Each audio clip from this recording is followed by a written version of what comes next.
পথ নিৰ্মাণৰ নামত জিয়াটো ভুগিছে সৰ্বসাধাৰণ ৰাইজে। বাইহাটা চাৰিআলিৰ পৰা ৰঙিয়া সংযোগী পথছোৱা নিৰ্মাণৰ নামত চলিছে এতিয়া ব্যাপক গাফিলতি। এই পথছোৱা PWDৰ অধীনত নিৰ্মাণ কাৰ্য আজি বহুদিনৰ পৰা চলি আহিছে। কিন্তু ৰাইজৰ অভিযোগ অনুসৰি এই পথছোৱা যিভাৱে নিৰ্মাণ হ'ব লাগিছিল তেনেদৰে হোৱা নাই, যাৰ ফলত পথটোত সঘনে দুৰ্ঘটনা হোৱাৰ লগতে যাতায়াত কৰাত অসুবিধাৰ সন্মুখীন হৈছে।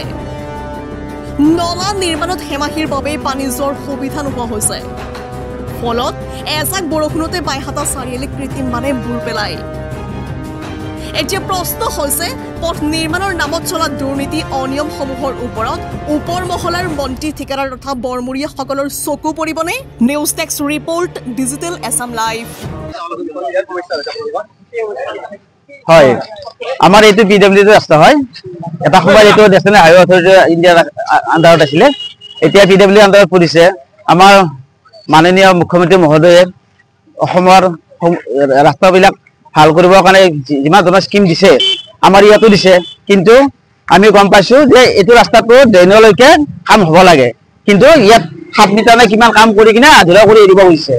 আপোনালোকে চাওক, এই চাইডৰ গোটেই খান্দি খান্দি থৈ দিছে। সেইদিনা তাত এখন গাড়ী এক্সিডেণ্ট হৈছে। আমাৰ ইয়াত বহুত ল'ৰা ছোৱালী এক্সিডেণ্ট হৈছে। মানে ইয়াত ধূলিৰ উৎপাতত আমি থাকিব নোৱাৰো।